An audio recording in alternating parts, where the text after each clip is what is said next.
nito. Ay, Diyos ko, paano kung totoo nga yan? Aba, anong klaseng multo naman kaya o elemento yung pwedeng gumawa ng ganun sa mga taong yun na wakwak ang tiyan at wala ng laman loob? Kung aswang sabihin mo, baka maniwala pa ako sa'yo. Naku, may mga elemento kaya na kumakain ng laman ng tao kung alam niyo lang. Anong klaseng elemento naman yan? Sila yung mga laman lupa na klase ng elemento. Matawag sa kanila, mga tamawo. Yun ang sabi ng lolo ko ha. May mga lahi ng engkanto na kumakain ng laman ng tao. Totoo ba yung mga nilalang na yan? Oo naman oh. Naalala niyo ba yung sabi ng kapwa estudyante natin nung bago pa lang tayo? Yung kwento na sinasabi ng isa sa mga senior natin? Eh, alin dun? Dami-dami nun eh. Na ito daw paaralan natin ay dating sementeryo. At saka yung office ni Maperlita, may white lady daw dun. Ha? Minsan nga may naririnig daw silang babae na umiiyak dun kahit wala namang tao. Ay, narinig ko rin yung kwento na yan. Yung may umiiyak to sa opisina ni Ma'am Perlita kahit walang tao. May humingi pa nga daw ng tulong tuwing gabi. Hoy, Wala naman daw tao doon. Eh kasi wala na klase at lahat ng estudyante, pati mga guro. wala na nga yan. Umuwi na. Hoy, Oo. tama na nga yan. Kinikilabutan na ako sa inyo Oo eh. nga yun. Ano pa kasi maniwala nito ni Marisol eh. Marami na estudyante na nakaranas ng gano'n. Sabi daw kasi nila bago pa daw itong naging sementeryo, bumaha daw ito noon. At dito daw mismo maraming patay na nagkalat. Eh, kalaunan ginawa na lang daw na school. Bakit ba kasi ang hilig nila magtayo ng paaralan sa mga dating sementeryo? Nakakatakot kaya? Ako kasi Banoy, pinasabi sa akin kidnappers daw ang bumiktima sa mga estudyante yon. Kinuha nila yung mga laman loob sa kabineta kagaya ng mga nawawalang bata sa palabas. May mga kwento na ganun daw ang nangyari.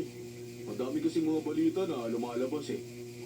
Ang iba naman, sinasabi nila yung mga laman loob sa kadugo daw ng biktima, sinasahog daw ng mga trabador sa semento para pampatibay ng mga tulay na ginagawa nila. Yung mga batang nawawala, ginagamit daw pampatibay ng tulay. Narinig ko din yan. Kasi sabi nila, yung mga kaluluwa daw ng mga sinahog sa simento, yun daw yung magsisilbing bantay sa tulay. Hoy, tigilan nyo nga yan. Parang sasabog na yung ulo ko sa inyong dalawa eh. Puro pa nakakatakot yung mga pinagsasabi nyo. Ayos lang yan. May address ka naman eh. Hoy, paano yung poses mo? Baka mamaya may makarinig sa'yo. Tol ko, tagal-tagal na ito.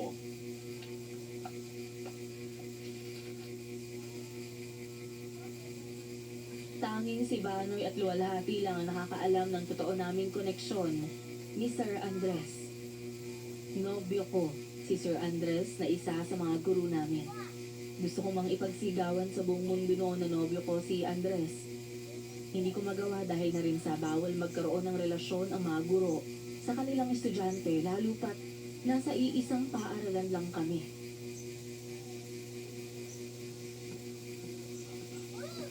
Ay, nakakapagod tong araw na to. Diyos ko, dalawang subject lang naman ang klase natin. Paano ba naman kasi Luwalhati? Ang taas ng interval, abalain mo. First subject alas 7 ng umaga hanggang alas 9. Tapos kailangan pa natin maghintay ng halos buong araw dahil ang susunod na subject alas 5 pa ng hapon. Ang boring pa naman na nagtuturo. Parang wala man lang kabuhay-buhay.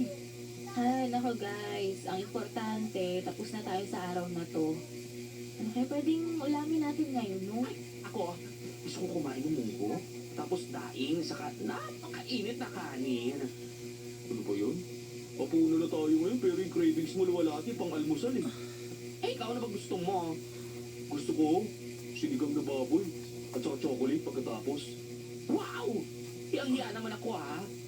Tawan nga ng wallet ko, 200 pesos lang. Pagkakasahin ko pa to sa natitirang 3 araw ngayong linggo. Nako, ipagdadasal ko na lang talaga na walang iba pang bayarin na darating ngayong araw. Ano ko ba naman Luwalhati? Hindi ko naman sinabi na kayo ang magbabayad ah. Ako. Ako no, may pera akong pabili sa mga sangga pero hindi ko alam kung paano lutuin yun eh. Yung sinigang. Hinihira ka din, o Banoy? Ano bang trabaho mo sa inyo? Hindi ko kumain. Ayos to. Alam mo, marami kang pera pero parang una kang mamamatay kaysa sa amin ni Marisol. Kasi hindi ka man lang marunong magluto. Sige no, samahan nyo na ako doon sa may karinderya. Kung ayaw niya magluto, kakain na lang tayo sa labas. Sagot ko naman eh. Hindi naman Rizal, Luwalhati. Libre ko na kayo. Hindi kasi ako sanay na walang kasamang kumain eh. Nakakawalang gana kaya. mo? Sinabi naman libre ko eh. Paulit-ulit pa tayo dito. Ay, sige. Marisol, sama na tayo. Sige, sige. Basta ang libre mo Banoy wala ko budget eh. Oh, no worries. Libre ko. Tara na! At saan kayo pupunta, Marisol? Andres. Sir Andres. Alam mo, hindi mo na ako kailangang tawagin, sir. Wala naman ang iba pang mga estudyante, kundi kayo lang. Alam ko naman na alam ng dalawang kasama mo ang relasyon natin dalawa. Uulitin ko ang tanong sa pangalawang pagkakataon. Saan punta ninyo? Diyan lang sa tabi, kakain lang ng hapunan. Ah, sa Sir Andres, kakain lang naman kami ni Marisol ng hapunan. Kung gusto niyo po, sama na kayo. Sagot ko. Huwag na lang. Kayo na lang. Huwag na daw. Huwag ka na Marisol. Di na daw sasama si Sir Andres. Maiwan ka dito, Marisol. Kayong dalawa, sige, kumain na kayo kahit saan nyo pa gusto. Basta, hindi ako papayag na isasama nyo si Marisol. Ay, ganun ba? Ang stricto naman, hindi naman gwapo. May sinasabi ka, luwalhati? Wala po, sir. Sige po, alis na po kami ni Banoy. Banoy, tara. Oo nga pala. Alis na po kami. Paano ba yun Marisol? Next time na lang ha. Bye, bauna na kami. Sige guys, bye. Ingat kayo Saan pala ang punta yung tatlo? Bakit ang sama naman ng trato mo sa mga kaibigan ko? Akala ko ba na pag-usapan na natin to, Andres? Bakit ka ba kasi sama ng sama sa mga yon? Bakit ba? Yan na bang masama doon? Kaibigan ko naman sila. At mabubuting tao sila. Bakit ba ang init ng dugo mo sa mga kaibigan ko? Yung mga lalaki yung mga kaibigan mo. So nagsiselos ka? Diyos ko naman, Andres. Nagsiselos ka sa bakla. At inosenteng lalaki na walang alam kung hindi ang manlibre dahil nahuhumsik siya. Ganon? Kahit na. Kahit ano pa sila, lalaki pa rin yung mga yon. Bakit ba napakaseloso mo? Kung ayaw mo sa mga kaibigan ko, makitungo ka naman ng maayos sa kanila. Kausapin mo ng maayos, hindi magsusungit ka. Bakit ba napaka-concern mo sa mga kaibigan mo? Sino ba boyfriend mo? Ako, di ba? Ang hirap mo naman pakiusapan eh. Para ka namang hindi guro kung umasta. Hindi ka nakakaintindi. Diyan ka na nga. Huwag mo ako tatalkuran, Marisol. Kinakausap pa kita. Hindi ka usapin mo sarili mo. Ganyan ka na. Yan bang mga tinuturo sa'yo ng mga kaibigan mo? Ang bastusin ako? Aray, ano ba? Nakakainis ka na, nasasaktan ako. Bakit ba ang tapang-tapang mo ngayon, ha? Ano mo sinusulo-sulo yung mga kaibigan mo sa'yo, ha? Ano? Ano ba? Nasasaktan ako, Andres. Ano? Lalaman ka? Bakit mo nananampal ka?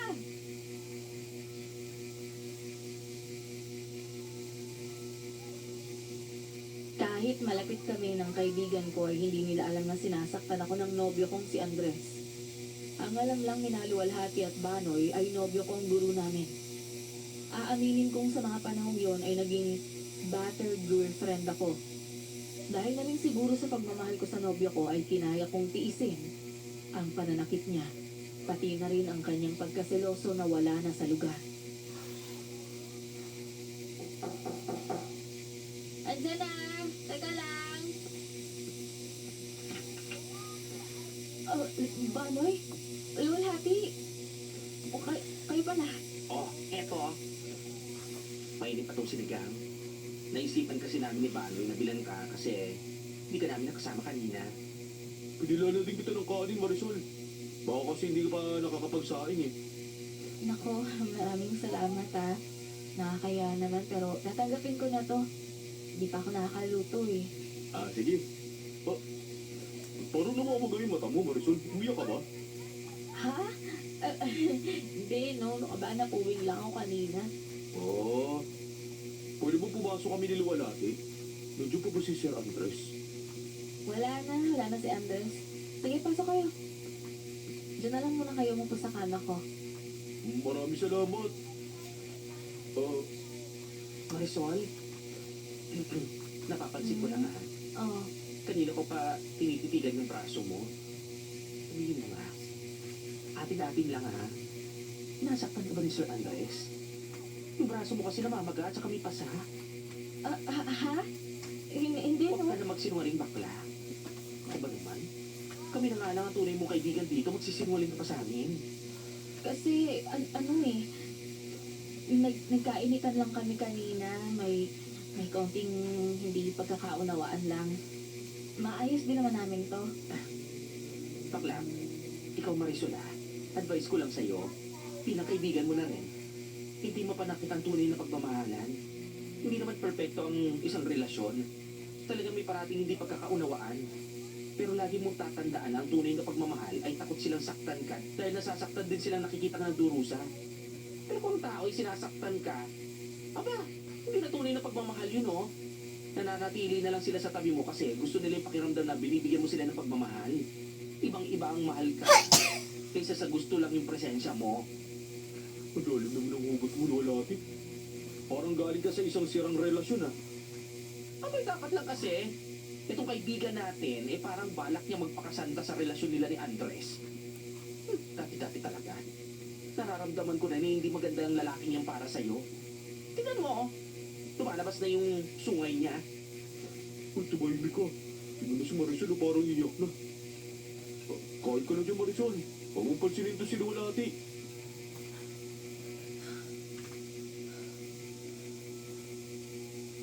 Iba ang mahal kaysa gusto lang ang iyong presensya. Yun ang mga katagang tumatak sa isipan ko sa mga sinabi ni Luwalhati ng gabing yun. Ngunit tulad na ng iba, pag mahal mo ang tao, mas pipiliin mong magpatawad at magpasensya. Nagkaayos din kami ni Andres ilang araw matapos ang pagtatalo namin. Nasabi ko rin sa kanya na luluwas muna ako sa probinsya pagdating ng katapusan ng klase para doon magbakasyon.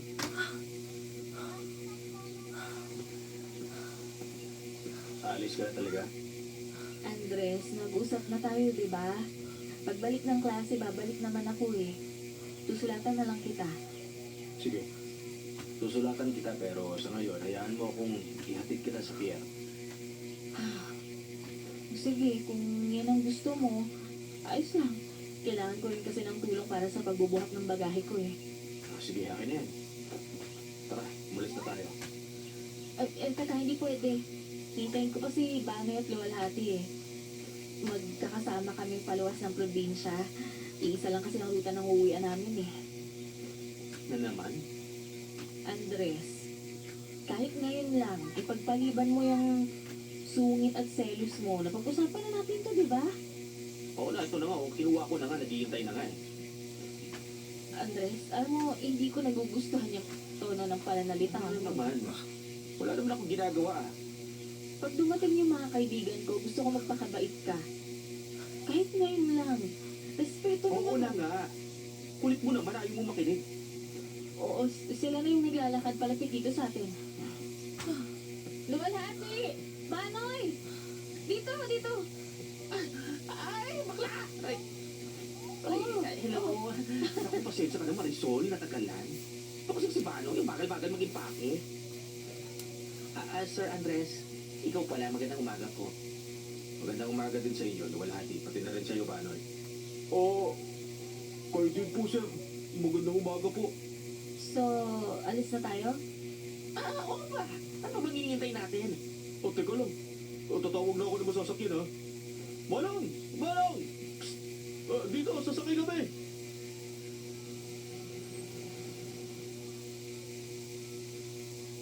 Minsan talaga ay mahilig mang asar ang tadhana. Dahil kung kailan pakiramdam mong sigurado ka na, ay mangyayari ang hindi mo inaasahan.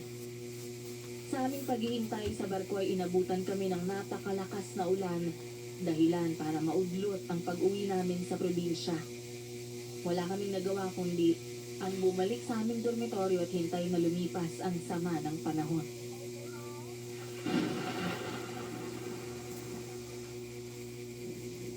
Kainis naman itong panahon ngayon.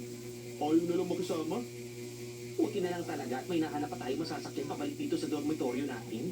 Kasi kung wala na po, hindi ko alam kung saan tayo matutulog kayong gabi. Hoy guys, ano yung naglalakad papunta dito? Ano? Siya yung ano? Si Mang Ernesto, yung janitor sa campus na ito. Teka, bakit siya nandito? dito, gabi na. Oo nga eh. Di ba pareho tayo ng mga utilities sa mga staffs dito sa paaralan? Oo. Tingnan niyo, may dala siyang balde na parang puno ng kung anong likido. Kulay pula. Ala, oo nga. Pati map niya may mancha na kulay pula. Ano kayo mga boses niyo? Mapalapit na siya dito eh. Magandang gabi po. Bakit nandito pa kayo sa labas? May gabi na. Magsipasok na kayo sa loob ng kwarto ninyo. Kung hindi naman po masamang magtanong, Mag-Ernesto, ano po yan nasa balde niyo? Kulay pula, pati po yung map niyo parang manchado. Ito pa. Huwag niyong sabihin na hindi niyo pa alam. Ang alin ho? May estudyanteng namatay dyan sa ikatlong palapag kanina. Matagal nang natapos ang pagkuha ng mga litrato ng polis para sa kanilang report ng insidente. Kaya, ngayon lang ako natapos sa paglilinis. Ibig niyo kong sabihin yung kulay pulang tubig na yan eh. Dugo. Dugo ito ng estudyanteng namatay. Mga anong oras ba nangyari yung insidente? Kanina lang mga 2:00 ng hapon. Teka, saan ba kayo galing? At para bang hindi nyo alam ang nangyayari dito? Yung mga ibang estudyante ka na nagsa-summer class hindi na lumalabas sa kwarto nila dahil gabi na. Galing ko kasi kami sa pier eh. Pierre? Uuwi po sana kami sa probinsya. Inaabutan kami ng masamang panahon. Kaya bumalik na lang po kami dito. Ganun ba? Alam niyo, mabuti pa magsipasok na kayo sa inyong mga kwarto at baka mapano pa kayo dito sa labas ng dormitoryo. Sige na, mauna na ako sa inyo ha. Sige ho, salamat ho sa oras ng pagpapaliwanag niyo. Walang ano ba? Sige na. Mauna na ako ha. Okay ho, sige po. Ano daw? Sa ikatlong palapag may namatay. Diyos ko! Ay, Diyos ko, nato pa naman yung kwarto ko! Sayang naman. Ano sayang? Hindi mo lang natin natanong kung anong kinamatay. Kahit kailan talaga, Banoy? Yung chismes lang talaga inaatupag mo? Hindi naman siya ganoon. Para lang naman kasi malaman natin yung dahilan. Baka kung anong nilalang kung masamang tao pala yung nakapasok dito sa ating campus. Mabuti pa pumasok na tayo sa mga kwarto natin. Naku, Marisol! Pwede nyo naman ako dun sa kwarto ko. Natatakot akong mag-isa umakyat. Kagaya niya, may namatay pala ngayong araw. Nasa pinakagilid pa naman yung kwarto ko. Ay, naku, sige na nga. Buti pa kayo ni Banoy. Isa pala ba yung kwarto ninyo? Magkatabi pa. Sige na, halika na, luwalhati. Bilisan mo na. Dahil sa balita na sumalubong sa amin sa gabing yon ay nagpatid sa amin si Luwalhati sa kanyang kwarto na nasa ikatlong palapag ng dormitoryo. Magkahawak kaming tatlo habang tinatahak ang hagdan paakyat sa nasabing palapag.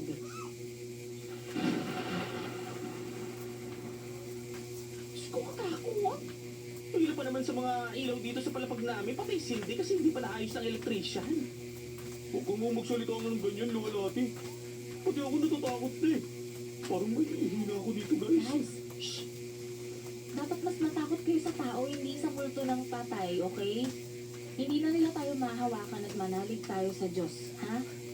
Hindi nga tayo makahawakan ng multo, pero pwede naman tayo sa niban. Lord, Diyos ko, protektahan niyo po kami. Uy, yung bibig mo nga, Luwalhati! Sabi ng lolo ko, dapat hindi tayo magsalita ng ganyan at makadinggin daw yan ng mga demonyo. Sige ka. Pag yan nagkatotoo, Ama namin. Ano ba namin? Pumunta tayo naman namin. Sige, isa, dalawa, tatlo. Ama namin, sumasalangit. ay, sino ba yung kanta ng ama namin?